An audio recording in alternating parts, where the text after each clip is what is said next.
침대에 누워서 따뜻한 찜질하면서 그냥 좀 주물러 주세요 말고는 해줄 수 있는 게 없는 겁니다. 약물을 복용하지 못하고 정기적인 자극을 주지 못할 때에는 침, 뜸, 부항 이런 거 있죠. 얘들은 굉장히 안전해요. 왜 안전하냐?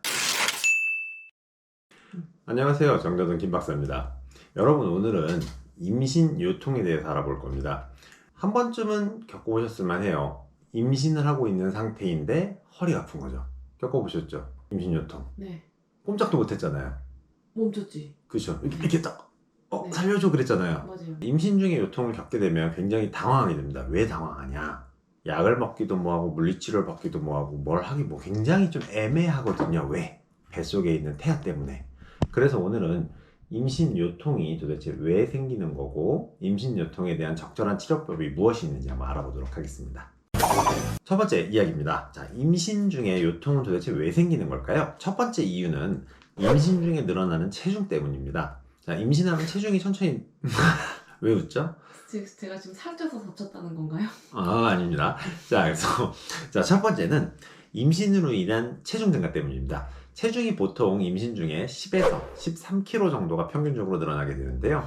이 체중은 주로 어디에서 많이 증가하게 되냐면 복부와 그리고 이제 엉덩이 쪽으로 체중이 주로 증가하게 됩니다. 그래서 이 과정에서 배 앞에 달려있는 식으로 체중이 늘어납니다. 우리가 등이 튀어나오지 않지 않습니까? 그죠? 그래서 임신 중에 체중이 늘어날 때 거의 대부분은 배 쪽이랑 엉덩이 쪽으로 증가하게 됩니다. 그러니까 점점 무거워지죠. 무거워지면 어떻게 되죠? 허리가 앞으로 점점 나가게 됩니다. 허리가 앞으로 점점 나가게 되면서 요추의 전만 각도가 증가한다고 얘기하는데 이 전만 각도 증가로 인해서 평소와는 다른 허리 형태를 가지게 되고 이것이 쉬운 요통을 가져오게 되는 것이죠. 두 번째는요, 복근의 팽창과 근피로도 때문입니다. 아까 했던 얘기가 같은 이야기입니다. 체중이 늘고 그 체중이 주로 배에 실리는데 그럼 배가 풍선처럼 늘어나죠. 풍선처럼 늘어날 때 반드시 겪게 되는 것은 뭐냐면 근육과 피부의 늘어남입니다. 피부 많이 늘어나 봤잖아요, 그죠? 그래서 뭐 바르죠? 튼살 크림 막 바르잖아요. 그만큼 아이는 빵빵빵 커지고 그거에 맞춰서 살하고 근육도 늘어나야 되는 상황에서 피부는 굉장히 잘 늘어나게 돼 있거든요. 그런데도 불구하고 튼이 근육은 얼마나 더 많은 자극을 받겠습니까? 그죠? 그래서 그 근육들이 늘어나는 과정에서 견디지 못하고 통증을 호소하게 되는 경우들도 있는 것이죠. 이거와 동시에 배 앞에 늘어나는 것들을 버텨주기 위해서 엉덩이에 있는 근육들이 뒤에서 붙잡아줘야 됩니다. 자꾸 앞으로 나가지 않게. 그래서 엉덩이 근육들이 붙잡고 있다 보면 어떻게 돼요? 긴장을 하고 있겠죠. 그 긴장한 상태에서 허리를 숙이는 동작을 취했거나 뭐 비트는 동작 뭐 이런 걸 하다가 허리 근육이 딱 나가버리는 일들이 생기는 거죠. 야, 엉덩이 근육이 긴장한데 허리 근육이 왜 나가 이랬을 거예요. 그쵸? 엉덩이 근육이 잘 잡아주고 충분히 늘어나고 이것들이 이제 왔다 갔다 해야 되는 겁니다. 근육이 잡기도 하고 늘어나기도 해야 되는데 엉덩이 근육이 점점 긴장을 하고 있게 되니까 어떻게 되겠어요? 숙이는 동작에서 허리 근육이 자기 생각보다 더 많이 늘어나게 되는 거죠. 그러면서 삐끗하게 되는 거죠. 자, 세 번째는 뭐냐면요, 혈류장애입니다. 혈류장애. 임산부가 처음에는 똑바로 누워 잘 수 있어요. 근데 임산부가 시간이 지나면 어떻게 되죠? 똑바로 못 누워 자죠. 왜요? 태아가 그대로 위에서 아래로 압력이 증가하지 않습니까? 위에서 아래로 누워있는 상태에서. 그러면 복압이 증가합니다. 그러면 숨이 차요. 횡격막이 눌리면서 숨이 안 쉬어지는 거죠. 그리고 또 하나는 뭐냐면 복부 대동맥이나 이런 동맥들이랑 정맥들이 지나가는데 그걸 직접적으로 압박을 하게 돼요. 직접적으로 압박을 하니까 이게 이제 요추신경, 허리 쪽으로 가는 신경의 혈류량을 감소시키게 됩니다. 그렇기 때문에 요통이 생기기 쉬운 거죠. 자, 네 번째 이유는요, 임신 중에 분비되는 릴렉신입니다. 릴렉신이라는 호르몬이 나오는데 우리 릴렉스라는 게 뭐였죠? 편안하게 계세요, 이완하고 계세요, 이런 뜻이지 않습니까? 릴렉신이라는 호르몬은 말 그대로 근육을, 인대를 이완시켜주는 역할을 합니다. 우리가 아이가 나오려 그러면 골반이 이렇게 딱 닫혀있으면 애가 나오겠어요? 못 나오겠어요? 못 나오죠. 그렇기 때문에 릴렉신이라는 호르몬을 분비해서 골반을 이렇게 열어줍니다. 그래서 나중에 임신 말기 되면 이렇게 걷잖아요, 팔자다리로. 골반이 벌어지기 때문이에요. 자, 그럼 골반이 벌어지면 허리가 아프겠어요, 안 아프겠어요? 아프겠죠. 쉽게 아파요. 쉽게 아프고 또 하나는 뭐예요? 허리 쪽의 근육들도 같이 이완이 되는 겁니다. 그러니까 별거 아닌 동작을 하다가 허리를 삐끗할 수 있는 거죠. 자, 그래서 이렇게 네 가지 원인들. 첫 번째, 임신 중 늘어나는 체중. 두 번째, 늘어나는 복근. 그리고 굳어가는 엉덩이 근육.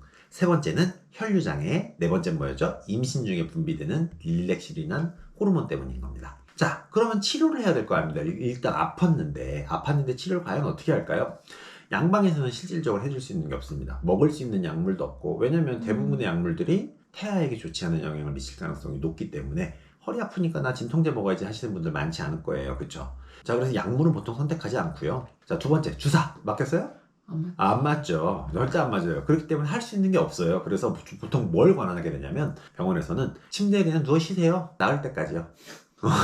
두 번째는 뭐냐면 수액. 그러면 놀랍게도 통증이 좀 줄어든다고 합니다. 링거 굽는 거 할 수 있고. 그리고 세 번째는 마사지. 주물러 주세요. 이렇게 만져주세요. 이런 얘기들 하는 거고. 또 하나는 온찜질. 따뜻한 찜질 하세요. 라는 것들. 그리고 다섯 번째는 보조기. 목대 같은 거 차세요. 근데 찰 수 있겠어요? 못 차죠. 그러니까 현실적으로 해줄 수 있는 게 침대에 누워서 따뜻한 찜질 하면서 그냥 좀 주물러 주세요. 말고는 해줄 수 있는 게 없는 겁니다. 한의원에서 할 수 있는 거 치료 뭐 있죠? 침, 뜸, 부항 이런 거 있죠.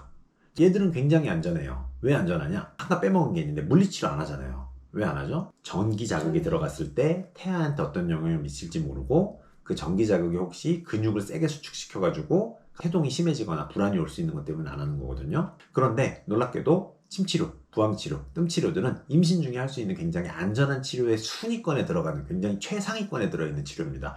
단 누가 있을 때요? 한의사가 있을 때요. 그렇기 때문에 허리에 통증이 있으시다고 하면 임신 중에 한의원에서 침치료를 받는 게 굉장히 도움이 될 수 있습니다. 임산부의 침치료는 비용이 굉장히 낮게 나옵니다. 그래서 특별히 더? 특별히 더 낮게 나와요. 왜냐면 임신부에 대한 진료비가 굉장히 낮게 책정되어 있어요. 산부인과에서도 싸게 나오지만 한의원에서도 싸게 나오기 때문에 10% 본인 부담금이기 때문에 임신 중에 침치료랑 부항치료 하시면 뭐 2천 몇백 원 나오고 그렇습니다. 체할 때도. 체할 때도 그럼요. 임신 중에 체할 때도 한의원. 임신 중에 목이 아파도 한의원. 임신 중에 손목이 아파도 한의원. 왜냐? 침치료는 안전한 침습적 치료의 순위권에 들어가 있고 어떤 용액도 사용하지 않기 때문에 약물을 복용하지 못하고 정기적인 자극을 주지 못할 때에는 탑티어로 선택하실 만하고요. 특히 부항이나 뜸치료 같은 경우에는 비침습적 치료이고 단순한 온열찜질에 비해서 직접적으로 자극해 줄 수 있기 때문에 굉장히 높은 효율을 보여주는 치료법입니다. 안심하시고 한의원에 가셔서 치료를 받으시면 되겠습니다. 반드시 나 임신 중입니다라고 얘기하셔야 됩니다. 침도 얼마나 깊게 놓느냐, 얼마나 많은 걸 놓느냐에 따라서 자극량이 달라지기 때문에 반드시 임산부에 맞는 침 치료를 받을 필요가 있기 때문에 임신 중입니다 라고 꼭 말하실 필요가 있습니다. 자, 도움이 되셨으면 좋겠습니다. 저희는 그럼 다음에 만나요. 안녕.